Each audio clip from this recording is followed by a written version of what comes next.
कांग्रेस ने महिला वोटरों पर खेला दांव। चुनाव से पहले कांग्रेस का महिलाओं पर फोकस। क्या है नारी न्याय गारंटी योजना? लोगों और महिलाओं ने ही खोली कांग्रेस की पोल। नमस्कार, मैं हूं परवीन शेख। आप देख रहे हैं कैपिटल टीवी की स्पेशल स्टोरी। इस स्टोरी में विस्तार से कांग्रेस की नई रणनीति की। कांग्रेस ने लोकसभा चुनाव से पहले आधी आबादी को लेकर बड़ा दांव चला है। कांग्रेस की तरफ से सरकार में आने पर नारी न्याय गारंटी योजना की घोषणा की गई है। कांग्रेस ने गरीब महिलाओं, ASHA worker, anganwadi, mid day meal workers के साथ ही कामकाजी महिलाओं को लेकर योजना बनाई है। इसके अलावा गांव की महिलाओं में कानून जागरूकता को लेकर महिला मैत्री की नियुक्ति की भी बात कही है।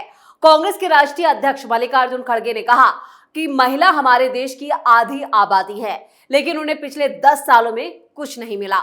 काम सिर्फ इतना हुआ है कि उनके नाम पर राजनीति और उनसे वोट लेना। कांग्रेस ने 13 मार्च को नारी न्याय गारंटी की घोषणा की है और इसके तहत पार्टी देश में महिलाओं के लिए नया एजेंडा तय करने जा रही है। लेकिन कांग्रेस का यह एजेंडा अब पार्टी पर ही भारी पड़ने वाला है। वहीं कांग्रेस नेता राहुल गांधी ने भी महिला न्याय गारंटी योजना की घोषणा की। इस योजना के तहत गरीब महिलाओं को 1 लाख रुपए, सरकारी नौकरियों में 50% आरक्षण और महिलाओं को छात्रावास की सुविधा देने का वादा किया। महाराष्ट्र के धुले में भारत जोड़ो न्याय यात्रा में अपने संबोधन के दौरान कांग्रेस नेता राहुल गांधी ने कहा, हमारी दूसरी भारत जोड़ो यात्रा में हमने एक नया शब्द न्याय जोड़ा है, क्योंकि हमारी पहली यात्रा में हम जिससे भी मिले, चाहे किसान हो, युवा हो या महिला, सभी ने कहा कि हिंसा और नफरत का कारण है अन्याय।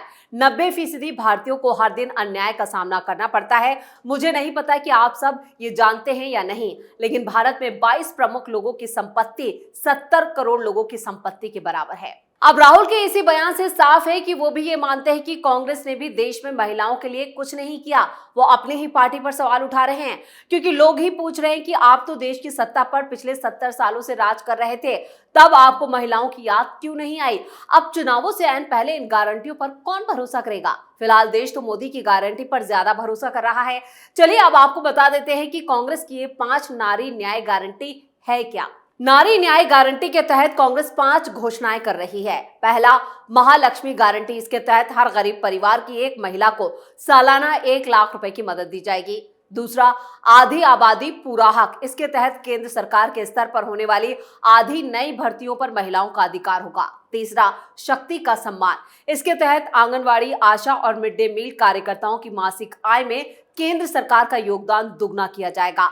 चौथा, अधिकार मैत्री। इसके तहत महिलाओं को उनके अधिकारों के प्रति जागरूक करने और उनकी मदद के लिए हर पंचायत में एक पैरालीगल की नियुक्ति की जाएगी। पांचवा, सावित्रीबाई फूले छात्रावास। भारत सरकार जिला मुख्यालयों पर कामकाजी महिलाओं के लिए कम से कम एक छात्रावास का निर्माण करेगी।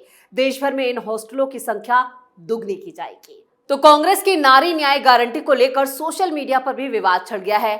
लोग कांग्रेस अध्यक्ष मल्लिकार्जुन खड़गे पर सवाल उठा रहे हैं, पूछ रहे हैं कि आपकी पार्टी ने तो लंबे वक्त तक देश की सत्ता पर राज किया, तब आपने नारी न्याय गारंटी क्यों नहीं दी? वहीं खड़गे को ट्रोल करते हुए सोशल मीडिया यूजर्स ने लिखा है, अच्छा, जब आप शासन कर रहे थे तो पिछले 55 वर्षों में आपने उन्हें क्या दिया? अब अचानक आपको लगा कि 10 सालों में इस देश की महिलाओं को उनका हक नहीं मिला।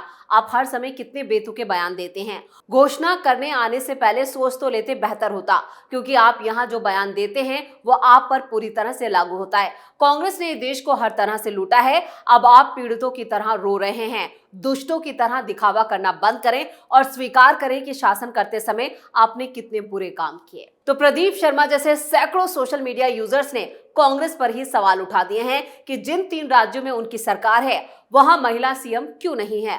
खासतौर पर हिमाचल प्रदेश की यहां पर बात कर लेते हैं। हिमाचल प्रदेश में तो प्रतिभा सिंह के नेतृत्व में कांग्रेस ने चुनाव लड़ा, लेकिन जब सीएम बनाने की बारी आई तो सुखविंदर सिंह सुक्खू को सीएम बना दिया गया, जबकि सीएम बनने की रेस में प्रतिभा सिंह सबसे आगे थी और वो आज भी उनकी इच्छा है कि वो प्रदेश की सीएम बने। उन्हें हिमाचल में प्रदेश अध्यक्ष बनाकर हर बार चुप कराने की कोशिश कर दी जाती है और अब आप कह रहे हैं कि 10 सालों में महिलाओं के लिए मोदी सरकार ने कुछ नहीं किया, जबकि महिला आरक्षण बिल मोदी सरकार में ही या कहें कि संसद में पास हुआ मोदी के नेतृत्व में। महिलाओं को सशक्त बनाने के लिए बीजेपी सरकार ने कई योजनाएं चलाई हैं। उज्ज्वला योजना उनमें से एक है और तमाम योजनाएं बीजेपी महिलाओं के नाम से ही चला रही है। वैसे राहुल गांधी ने महाराष्ट्र में नारी न्याय गारंटी की बात तो की, जब महाराष्ट्र के मुख्यमंत्री एकनाथ शिंदे ने तो यहां पर 13 मार्च को ही अपने नाम में बदलाव कर दिया और ये नारी को सम्मान दिया।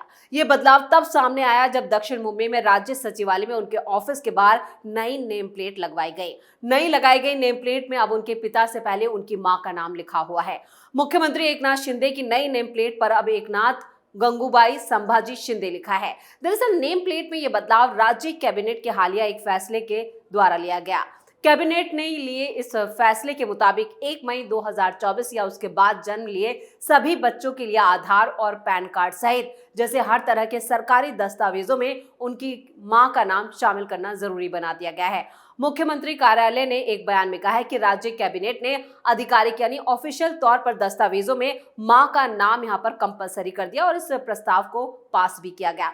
मुख्यमंत्री ने इसे खुद लागू करके इसकी शुरुआत करने का फैसला किया। सीएमओ के मुताबिक महिला और बाल विकास मंत्री अदिति तटकरे ने यह प्रस्ताव दिया था।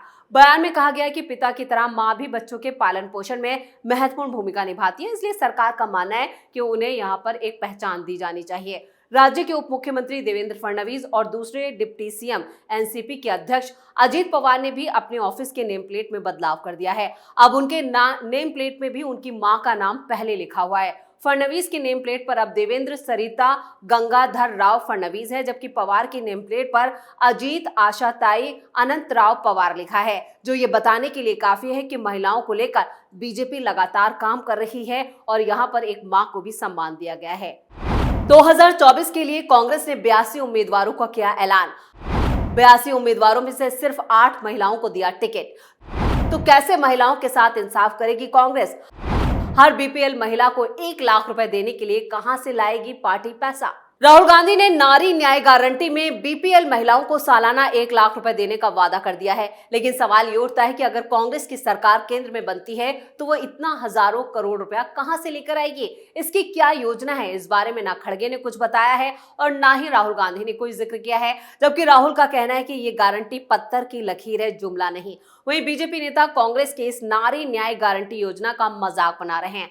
कांग्रेस ने 12 मार्च को लोकसभा उम्मीदवारों की दूसरी लिस्ट का भी ऐलान किया। इस लिस्ट में 43 उम्मीदवारों के नाम शामिल हैं।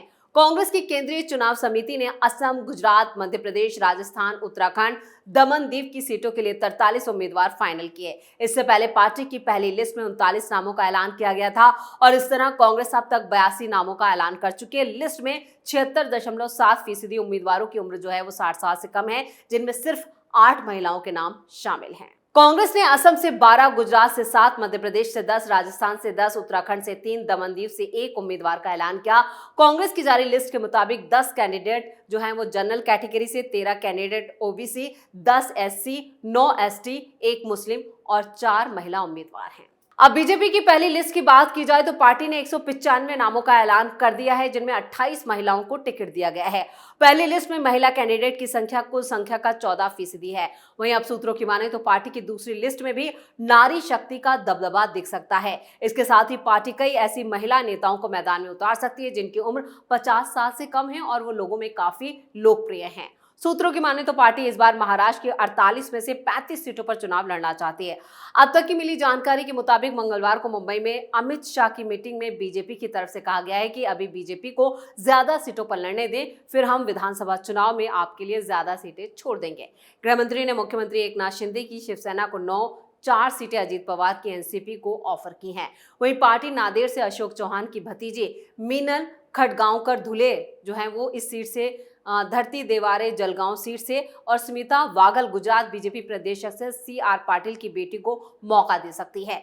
बीजेपी से ही पार्टी के कद्दावर नेता रहे गोपीनाथ मुंडे की बेटी पूनम महाजन और अमरावती से निर्दलीय सांसद नवनीत राणा उम्मीदवार बनाई जा सकती हैं। और बात यह भी है कि महाराष्ट्र बीजेपी के अध्यक्ष चंद्रशेखर बावनकुले भी लोकसभा चुनाव में उतर सकते हैं।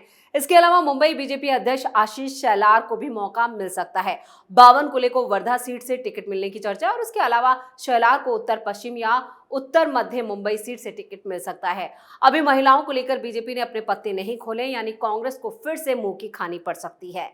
स्पेशल स्टोरी में इतना ही। वीडियो कैसा लगा नीचे कमेंट बॉक्स में अपनी राय जरूर दें। वीडियो को लाइक करें, शेयर करें, कैपिटल टीवी को सब्सक्राइब जरूर करें। नमस्कार।